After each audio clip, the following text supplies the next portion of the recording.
Welcome to another edition of Bear Down with Brian Jeffries, presented this week by Banner University Medicine.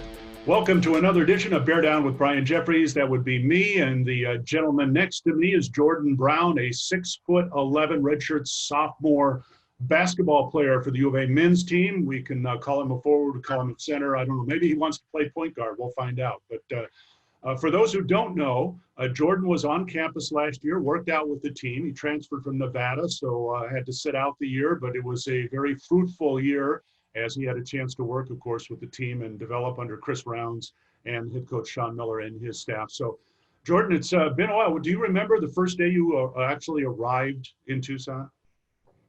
It was a while back, but I don't know. It feels like as soon as I got to Tucson, it was just straight to work, really. Okay, so it's been almost a year now, and like I Yeah. said, you had a chance to be in the program for a year. Is there any way you can gauge what last year meant to you in terms of your development? I think it was a really important year for my year development. I've never really had time just to have a year just to kind of sit, focus on uh, bettering my game, getting my body right, and all those factors. So I feel like having that year just to focus on myself and just develop, it was great for me. All right, you're 6'11". When was the first time you realized you were tall? How old were you?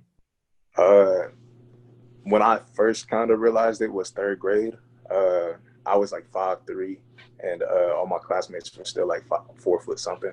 And then when I was in fifth grade, I was 6 feet tall. And then sixth grade, I was 6'4", and it just kind of kept going up from there. Okay. And did basketball come naturally? Was that the sport that you kind of gravitated to? Yeah, like just playing at the park or playing at school, just pick up a basketball, go to the court, and we just play. And eventually, my dad kind of got a little more involved, and he asked me if I wanted to play and take it a little bit more serious. And we picked that up, and yeah, it just kind of took off. How then involved was your dad? Was he kind of the key guy that you said not only got you going, but helped develop your career early on? Yeah, my dad was my guy. Like he, we were in the gym 24/7 all the time.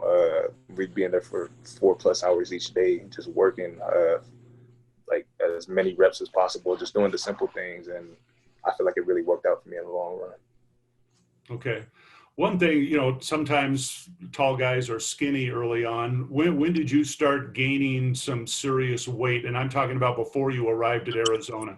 Or have you Man, always been kind of just a big guy? nah, I was a pretty skinny guy for a long time. I think the first kind of jump I made was my senior year of high school when the season finished. I was at like one, probably about 190, and I jumped to 200. And then my first year of college, I kind of got up and I jumped to like around like 200, 210, around that weight. Okay. Second year of college, I got up here and I was 210. And then by the end of this year, by the end of the year, I was about 220. And then I just started putting like it just kind of gradually came along. So Okay.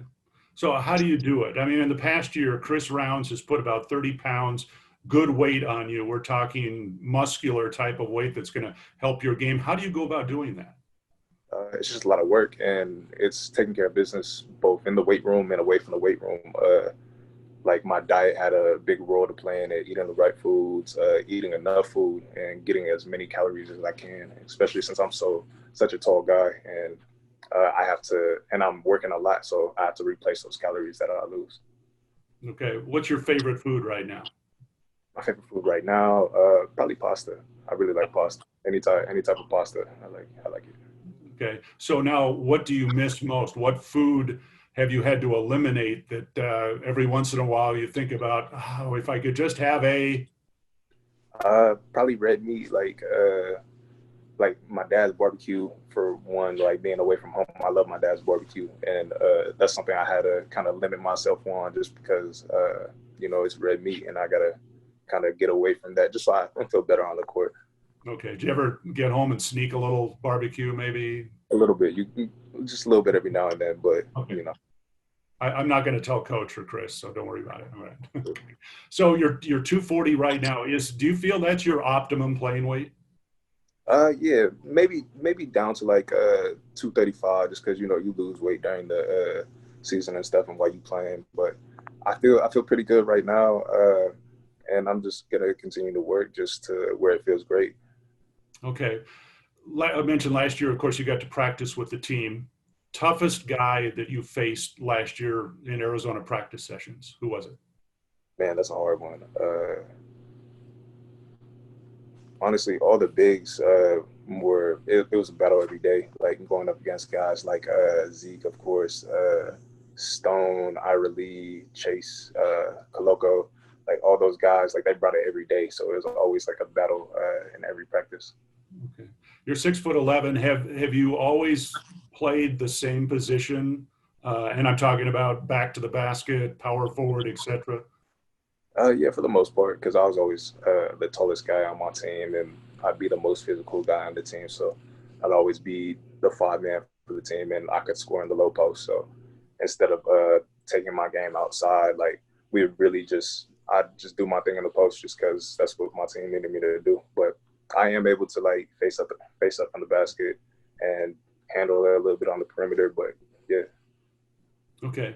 Yeah, I got a chance to watch you in practice last year, and I was really impressed as the season went on, watching you develop and so on. That turnaround 10, 12, 15 footer, it looked very comfortable for you. Is that something that you have developed later on, or have you always had a good range there? That's kind of something I've always kind of had. Going back to me and my dad just being in the gym, we just worked, getting a lot of reps on just shots that we thought I would have in game, and it just worked out. Okay. It's been a long summer for everybody, and without the ability to have team type of practices during the bulk of the summer, what did you do individually? Maybe you've already talked about it, but what did you do individually just to stay in basketball shape? It was kind of tough at first because none of the gyms were open and stuff. But luckily, we had a weight room, like a small little weight room.